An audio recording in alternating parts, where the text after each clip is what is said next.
দেখতে দেখতে চলে আসছে ঈদ, আর ঈদের মধ্যে আমরা যেটা করি বিভিন্ন রকমের মিষ্টি জাতীয় খাবার তৈরি করি।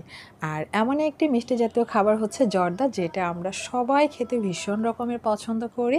আর এই জর্দা করতে গেলে মোস্ট ইম্পর্ট্যান্ট একটা আইটেম হচ্ছে জর্দার মিষ্টি বা বেবি সুইটস। তো আজ আপনাদের সাথে খুব সহজে কিভাবে বাসায় এই জর্দার মিষ্টি করা যায় তার রেসিপি শেয়ার করব। তাহলে চলেন কথা না বাড়িয়ে দেখে নেওয়া যাক। প্রথমে একটি বাটিতে আমি দিয়ে দিচ্ছি 4 টেবিল চামচ পরিমাণ গুঁড়ো দুধ, আর সাথে দিয়ে দিব হচ্ছে 1 টেবিল চামচ পরিমাণ ময়দা ও হাফ টেবিল চামচ পরিমাণ চালের গুঁড়া বা সুজি। আপনাদের কাছে যদি সুজি থাকে তাহলে কাঁচা সুজিটা দিবেন, আর যদি সুজি না থাকে সেক্ষেত্রে চালের গুঁড়াটা দিবেন। আর যদি চালের গুঁড়ো না থাকে সেক্ষেত্রে শুধুমাত্র ময়দা দিয়েও হবে।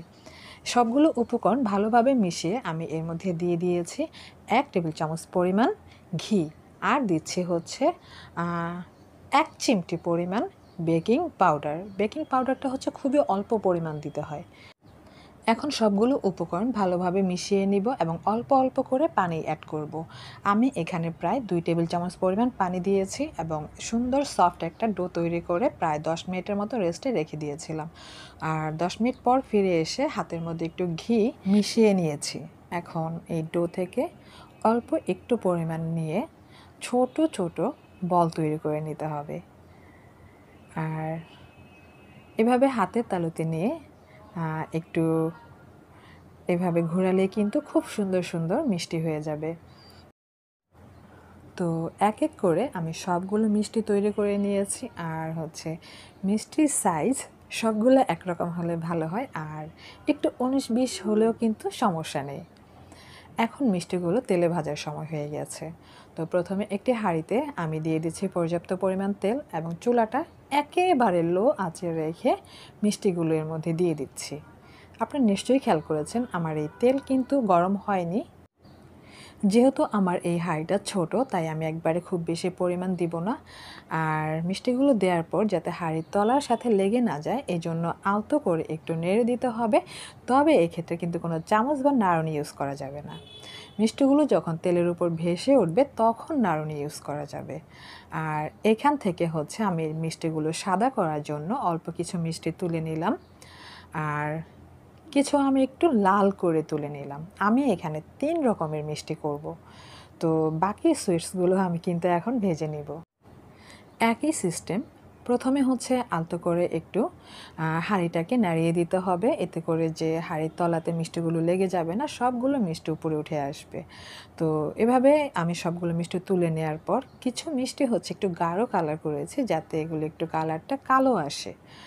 তো এভাবে আমার সবগুলো মিষ্টি ভাজা হয়ে গিয়েছে। এখন হচ্ছে আমি মিষ্টির জন্য শিরাটা রেডি করে নিব।